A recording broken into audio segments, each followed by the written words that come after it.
দর্শকদের স্বাগত জানাই নিউজ 24 চাকুলিয়ায়। আমার নাম জামিল আক্তার। চলে এসেছি পরিচয় করাতে এমন একজন ব্যক্তিত্বর সাথে যিনি তার সমস্ত রকমের জীবনের বাধা বিপত্তিকে এড়িয়ে সফলতার অর্জন করেছেন। তিনি WBCS পরীক্ষায় উত্তীর্ণ হয়ে এখন বর্তমানে WBRS।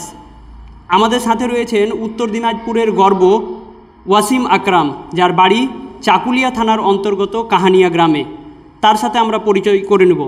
তো তার সাথে সাথে আমরা তাকে অভিনন্দন জানাই এবং তার বিষয়ে একটুখানি জানতে চাইব যে তার এই যে জীবনযাত্রা, এই যে কঠোর পরিশ্রম, সেই সমস্ত জিনিসকে বাধা বিপত্তিকে এড়িয়ে কিভাবে তার সফলতার শিখরে পৌঁছে গেলেন তার বিষয়ে একটুখানি জানবো। তার পাশাপাশি তাকে আরও একবার অভিনন্দন জানাই এবং তাকে কেমন লাগছে বর্তমানে সেটা একটুখানি জানবো।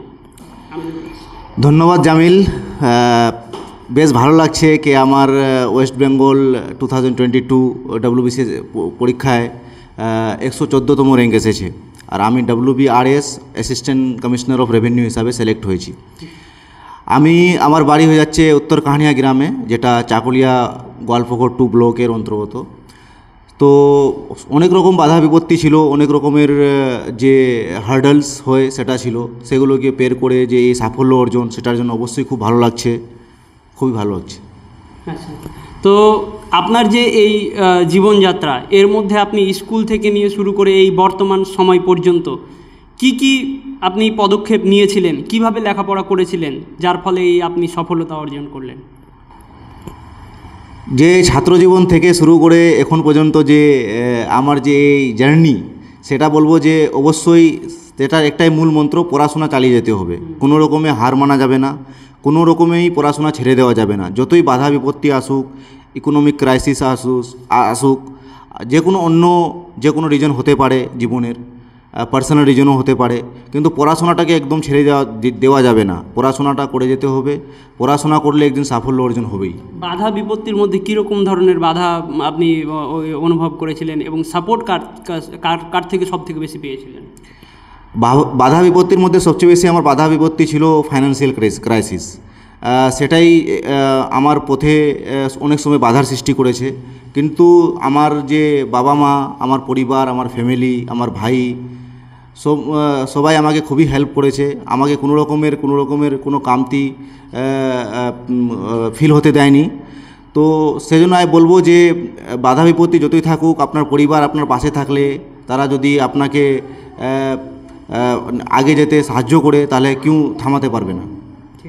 তো তার পাশাপাশি আমি আরও একটুখানি জিনিস জানতে চাইবো, যেহেতু আমাদের এলাকাটা একটা পিছিয়ে পড়া এলাকা, শিক্ষার দিক থেকে হোক, অর্থনৈতিক দিক থেকে হোক, সমস্ত দিক থেকেই পিছিয়ে পড়া এলাকা। তো সেখানে আমরা দেখতে পাই প্রায় যে অনেক বাচ্চাই এরকম আছে লেখাপড়া করতে করতে অর্ধেক রাস্তায় গিয়ে ছেড়ে দেয়। সেটা আর্থিক কারণেও হতে পারে, অন্যান্য সামাজিক কারণেও হতে পারে। তো সেক্ষেত্রে তারা আপনাকে দেখে কিভাবে অনুপ্রেরিত হতে পারে যে আপনি যে সমস্ত বাধা বিপত্তিকে এড়িয়ে এগিয়ে গিয়েছেন, তারাও তাদের বাধা বিপত্তিকে এড়িয়ে এগিয়ে যেতে পারবে? হ্যাঁ, অবশ্যই জামিল। ব্যাপারটা হয়ে যাচ্ছে যে আমাদের যে এলাকা গোয়ালপুকুর 2 ব্লকের অন্তর্গত যে আমাদের নিজামপুর 1 গ্রাম পঞ্চায়েতের উত্তর কাহানিয়া, খুবই ব্যাকওয়ার্ড এলাকা। পড়াশোনা, সাক্ষরতার দর, যাই বলো লিটারেসি খুবই কম।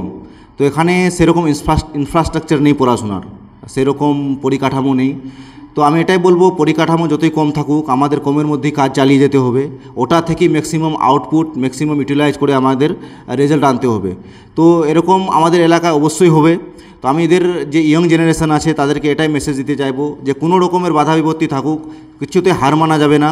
যার সাহায্য হোক, যা করতে হোক করতে হবে। এখন যে আমাদের ডিজিটালাইজেশন, অনলাইন এডুকেশান, তো অনেক কিছু অ্যাভেলেবল রিসোর্সেস আছে। বাস সেটাকে ভালো মতো পিক করে সঠিক ডাইরেকশানে যদি আমরা নিজের খাটনিটাকে নিয়ে যাই, তো সাফল্য অবশ্যই আসবে। এই যে পরীক্ষা বা এই যে কম্পিটিটিভ ওয়ার্ল্ড আছে, যেখানে আমরা কম্পিটিশান দিই, সেটা কাউকে খালি হাতে ফেরায় না। যারা মেহনত করে অবশ্যই পাবে। আরও একটা বিষয় আপনাদেরকে জানিয়ে রাখি যে 2014 ব্যাচ, 2014তে আমরা দুজনেই একসাথেই মাধ্যমিক দিয়েছিলাম এবং আমরা রামকৃষ্ণপুর হাই স্কুলের ছাত্র।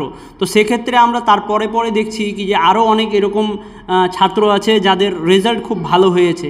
তো সেক্ষেত্রে তখনকার সময়ে আপনার কেমন অভিজ্ঞতা ছিল রামকৃষ্ণপুর হাই স্কুলে? কেমন পড়াশোনা হতো? শিক্ষকদের কাছ থেকে কতটা সহযোগিতা পেয়েছিলেন? রামকৃষ্ণপুর স্কুলের সঙ্গে যে আমার যে একটা মেমোরি জড়িত আছে সেটার কোনো তুলনা হয় না।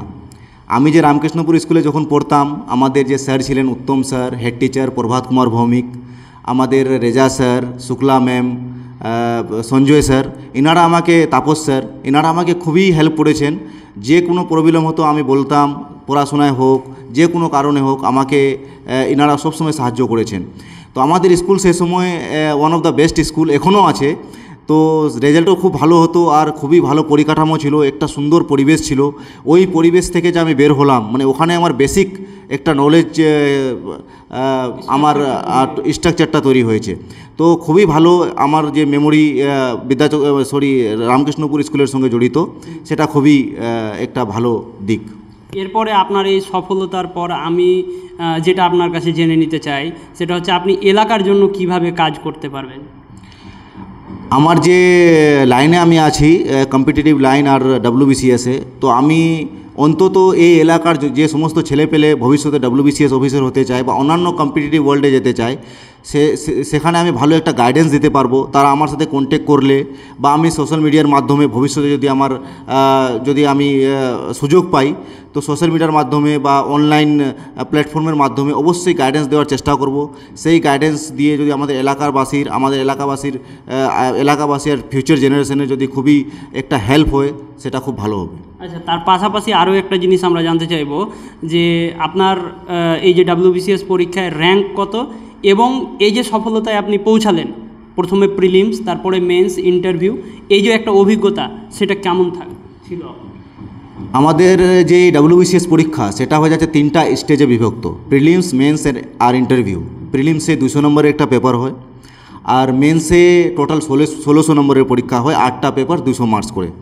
তো প্রিলিমসে শুধু মানে ওই মার্কসটা যোগ হয় না ফাইনাল মেরিটে, ওটা শুধু রিজেকশনের একটা পরীক্ষা, যে এই কাট অফটা পার করলেই তুমি মেন্স লেখার জন্য সুযোগ পাবে। তো মেন্সের 1600 মার্কস আর 200 মার্কস প্রিলিমসের 18 মার্কস নিয়ে টোটাল গ্রুপ এতে মেরিট তৈরি হয়। তো এই যে একটা অভিজ্ঞতা ছিল যে প্রিলিমস পাস করলাম, মেন্স পাস করতে হবে, তারপরে ইন্টারভিউ আসলো। তো যে মেন্স পর্যন্ত আমার যে অভিজ্ঞতা আছে, সেটা আমি সেলফ স্টাডি করেই বিভিন্ন প্ল্যাটফর্মের সাহায্য নিয়ে, অনলাইন প্ল্যাটফর্মের সাহায্য নিয়ে বাড়িতে বসেই করেছি। ইন্টারভিউর সময় তো বিভিন্ন কোচিং ইনস্টিটিউশনে আমরা হেল্প নিই, কারণ আমরা জানি না আমরা কতটা বলতে পারবো একটা বোর্ডের সামনে। তো সেই সময় আমি কোচিং সেন্টারে হেল্প নিয়েছি। মেন্স পর্যন্ত পুরো একদম নিজের মতো করেই পড়াশোনা করেছি। তো এই জন্য বলবো যে সেলফ স্টাডি করো, যে কেউ এই পরীক্ষা পাস করতে পারবে। আচ্ছা, আরও একটা বিষয় যে 2022-এ প্রথম নোটিফিকেশান বের হয়েছিল এবং তখন আপনি পরীক্ষা দিয়েছিলেন, আর তারপরে এই 3 বছর চলে গেল। তো এই 3 বছরে অনেক চাপানো উত্তর, অনেক কিছু আপ হয়েছে, অনেক কিছু ডাউন হয়েছে, এরকম অনেক কিছু এসেছে। তো এই 3 বছর নিজের মনটাকে কীভাবে স্থির করে রাখলে এবং শেষমেশ গিয়ে সফলতায় গিয়ে পৌঁছে? এর জন্য একটা কথাই আমার মুখ দিয়ে বেরোতে চায় যে ধৈর্য বলে একটা ব্যাপার আছে। ধৈর্য যে ধরে থাকবে তার হবেই। এই পরীক্ষা যে কম্পিটিটিভ ওয়ার্ল্ডে যে সিভিল সার্ভিস, বিশেষ করে এটাতে একটু সময় লাগে, কারণ 3টা স্টেজে পরীক্ষা হয়। প্রত্যেকটা স্টেজের যে আবার রেজাল্ট বের করা, পরীক্ষা নেওয়া, তো এটাতে একটু সময় লাগে। হ্যাঁ, অবশ্যই মানে যে প্রিলিমস দিলাম, রেজাল্ট আসবে, ওই সময় যে একটা ধৈর্য ধরে রাখতে হয়। মেন্স হয়ে গেলে আবার ইন্টারভিউ দিব, ওর জন্য যে একটা ধৈর্য ধরে রাখতে হয়। তারপরে রেজাল্টের জন্য আবার অপেক্ষা করা, মানে এই যে একটা 3 বছরের একটা লং প্রসেস, এই প্রসেসটাতে যার ধৈর্য খুবই মানে একটা কঠিন পরীক্ষার মধ্য দিয়ে যেতে হবে, খুবই কঠিন সিচুয়েশনের সম্মুখীন হতে হবে। কারণ আমরা এই পরীক্ষাটাতে ফুললি ফোকাস থাকবো, এদিক ওদিক তো কিছুতেই করা যাবে না। তো ওই জন্য এই যে 3 বছর আছে, একদম পুরা দুশ্চিন্তাও হয় মাঝে মধ্যে আবার পরীক্ষা পাস হলে খুশি হয়, মানে প্রত্যেকটা রাত তোমার একটু উৎকণ্ঠায় কাটে আর কি। তার পাশাপাশি আমরা দেখলাম তোমার বাড়ি ঘুরে দেখেছি, তুমি যে স্টাডি রুমে পড়াশোনা করেছো, সেই স্টাডি রুমে পড়াশোনা করাটা খুবই কষ্টকর। তো সেখানে তুমি কিভাবে ওই জায়গায় সারভাইভ করে নিজেকে প্রতিষ্ঠিত করলে? হ্যাঁ, অবশ্যই। আমি যে পড়াশোনা শুরু করেছিলাম, সেখান থেকেই মানে আমি বুঝে গিয়েছিলাম যে আমার যতটুকু রিসোর্সেস আছে, যতটুকু আমার কাছে অ্যাভেলেবেল আছে কন্টেন্ট, যতটুকুই আমার কাছে আছে, ঘর বাড়ি যাই হোক, সেখান থেকেই আমাকে বের করতে হবে। আমি কলকাতায় কোচিংও অ্যাফোর্ড করতে পারতাম না, কোনো নামিগামি কোচিং ইনস্টিটিউশনে ভর্তি হতে পারতাম না। সেলফ স্টাডি করে একদম ওই বাড়ি থেকেই আমার যে কুড়েঘর সেখান থেকে আমি এই পরীক্ষাটা ক্লিয়ার করেছি। তো আমি এটাই বলবো যে যে কোনো জায়গা থেকে এই পরীক্ষাটা ক্লিয়ার করতে পারবে। বর্তমানে ডিজিটালাইজেশন আর অনলাইন প্ল্যাটফর্মের সাহায্যে যে রুরাল আরবান ডিভাইডটা আছে ওটা অনেকটা কমে এসেছে, অনেকটা ওটা সংকীর্ণ হয়ে গেছে। তো যে কোনো জায়গা থেকে যে কেউ এই পরীক্ষা ক্লিয়ার করতে পারবে। ঠিক, আপনার র্যাঙ্কটা কত ছিল? আমার র্যাঙ্ক ছিল 114 আর এটা আমার ফার্স্ট অ্যাটেম্প ছিল। ঠিক, কোন ডিপার্টমেন্টে করেছেন? আমার department of finance, assistant commissioner of revenue. ধন্যবাদ। তো ধন্যবাদ। আমরা এতক্ষণ ওয়াসিম আকরামের সাথে কথা বললাম, যার বাড়ি হচ্ছে চাকুলিয়া থানার অন্তর্গত কাহানিয়া গ্রামে। WBCS পরীক্ষায় উত্তীর্ণ হয়ে বর্তমানে তিনি WBRS। তো ধন্যবাদ, সাথে থাকুন। এরকম আরও অন্যান্য খবরের জন্য আমরা আসতে থাকবো, দেখা হতে থাকবে।